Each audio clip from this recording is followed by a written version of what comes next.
கிறிஸ்து சுவிசேஷ ஆலயத்திலிருந்து 5 நிமிட தியானம், தினம் ஒரு வேத வசனத்திற்கு உங்களை அன்போடுடன் வரவேற்கிறேன். இன்றைக்கு நாம் தியானிக்கும்படியான வேத வசனம் 46ஆம் சங்கீதத்திலே 11ஆம் வசனம். சேனைகளின் கர்த்தர் நம்மோடு இருக்கிறார், யாக்கோபின் தேவன் நமக்கு உயர்ந்த அடைக்கலமானவர். நம்முடைய ஆண்டவர் ஒரு பெரிய சேனையை வைத்திருக்கிறார். அந்த சேனை நமக்கு கண்ணுக்கு தெரியாது, ஆனால் அவர் நமக்காக யுத்தம் பண்ணுவார். நம்முடைய ஆண்டவருக்கு ஒரு பெரிய சேனை நமக்காக யுத்தம் பண்ணும்படியாக வைத்திருக்கிறார். அவர் சேனைகளின் தேவன் என்பது அவருடைய பெயராய் இருக்கிறது. சீரியா ராஜா எலிசாவை பிடிக்கும்படியாக அங்கே ஒரு பெரிய சேனையை அனுப்புகிற பொழுது தேவனுடைய மனுஷன் வேலைக்காரன் அதிகாலமே எழுந்து வெளியே புறப்படுகையில் இதோ இராணுவம், குதிரைகளும் ரதங்களும் பட்டணத்தை சுற்றி கொண்டிருக்க கண்டான். அப்பொழுது வேலைக்காரன் அவனை நோக்கி, ஐயோ என் ஆண்டவனே, என்ன செய்வோம் என்றான். அதற்கு அவன், எலிசா, பயப்படாதே, அவர்களோடு இருக்கிறவர்களை பார்க்கலாம் நம்மோடு இருக்கிறவர்கள் அதிகம் என்றான். அப்பொழுது எலிசா விண்ணப்பம் பண்ணி, கர்த்தாவே, இவன் பார்க்கும்படி இவன் கண்களை திறந்தருளும் என்றான்.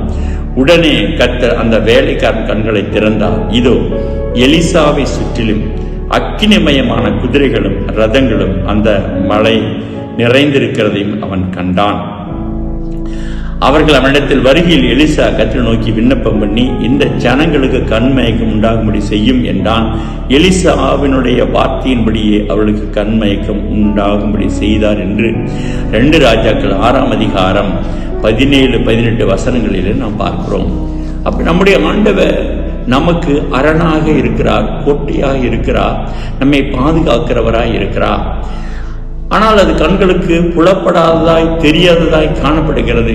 எலிசாவை பிடிக்கும்படியாக இராணுவம் வந்தது உண்மைதான். ஆனால் அந்த இராணுவத்தை எதிர்த்து நம்முடைய சேனைகளின் தேவனாய் கர்த்தர் ஒரு பெரிய படையை கர்த்தர் வைத்திருக்கிறார். அது கண்ணுக்கு தெரியாமல் இருந்து நமக்காக யுத்தம் பண்ணுகிற ஒரு படையாய் காணப்படுகிறது. எனவேதான் சேனைகளின் கர்த்தர் நம்மோடு இருக்கிறார். யாக்கோபின் தேவன் நமக்கு உயர்ந்த அடைக்கலமாய் இருக்கிறார். 91ஆம் சங்கீதத்திலே நாம் சொல்லப்படுகிற காரியங்களை பார்த்திருக்கிறோம். நாம் 91ஆம் சங்கீதத்திலே அனுதினமும் நாம் மனப்பாடமாய் இதை சொல்லுகிறோம். அவர் உன்னதமானவராய் இருக்கிறார், சர்வ வல்லவராய் இருக்கிறார். நான் கர்த்தரை நோக்கி, நீர் என் அடைக்கலம், என் கோட்டை, என் தேவன், நான் நம்பி இருக்கிறவர் என்று சொல்லுவேன். அவர் பின்னாடி சொல்லப்பட்ட எல்லா தீங்குக்கும், எல்லா வியாதிகளுக்கும், எல்லா சத்துருக்களுக்கும் கர்த்தர் விலக்கி நம்மை காத்து வழி நடத்துகிற தேவனாய் இருக்கிறார். ஒவ்வொரு நாளும் அவர் நம்மை தன்னுடைய செட்டைகளுக்குள்ளாய் வைத்து நம்மை காப்பாற்றுகிறவராய் இருக்கிறார். அவர் கண்மலையாய் இருக்கிறார், அவர் அடைக்கலமாய் இருக்கிறார். எனவே நாம் எதற்கும் அஞ்ச வேண்டிய பயமே இல்லை என்று சொன்னால், நமக்கு என்ன நடந்தாலும் அதை பார்ப்பதற்கும், அதை கவனிப்பதற்கும், அதிலிருந்து விடுவிப்பதற்கும் தேவன் நம்மோடு கூட இருக்கிறார். ஆமென், அல்லேலூயா. எனவே 91ஆம் சங்கீதத்தில் சொல்லப்பட்டதான எல்லா பாதுகாப்பையும் அவர் நமக்கு கொடுக்கிறபடினாலே அவர் அடைக்கலமானவராய் இருக்கிறார். அந்த அடைக்கலத்திலிருந்து ஒருவராலும் நம்மை பிடித்து கொள்ள முடியாது, பிரிக்க முடியாது, நமக்கு தீங்கு செய்ய முடியாது. அந்த விசுவாசத்தோடு கூட நம்முடைய வாழ்க்கை இருக்கும் என்று சொன்னால் நிச்சயமாக தேவன் நமக்கு அடைக்கலமாய் இருப்பார். உலகத்தில் உண்டாகக்கூடிய எல்லா நோய்களுக்கும் தேவனை கர்த்தர் நம்மை விலக்கி காத்துக் கொள்கிறவராய் இருக்கிறார்.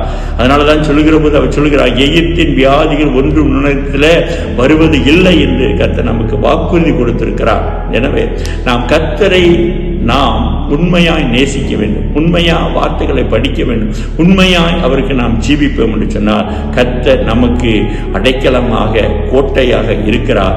நம்முடைய தேவன் நமக்கு நம்மோடவே கூடியிருந்து நம்மை தப்புவிக்க வல்லமில்லவராக இருக்கிறார். ஜெபிக்கலாமா? மகா இரக்கம் கிருபை நிறைந்த ஜீவனுள்ள நல்ல பிதாவே, இந்த வார்த்தையின்படியே இந்த கேட்கிற ஒவ்வொருடைய வாழ்க்கையிலும் நீர் அரணாக, கோட்டையாக இருந்து கர்த்தரை காத்துக்கொள்ளும் நாங்கள் ஜெபிக்கிறோம். இயேசுவின் நாமத்தில் ஜெபிக்கிறங்க ஜீவனுள்ள நல்ல பிதாவே. ஆமென். God bless you. கர்த்தர் உங்களை ஆசீர்வதிப்பாராக. ஆமென்.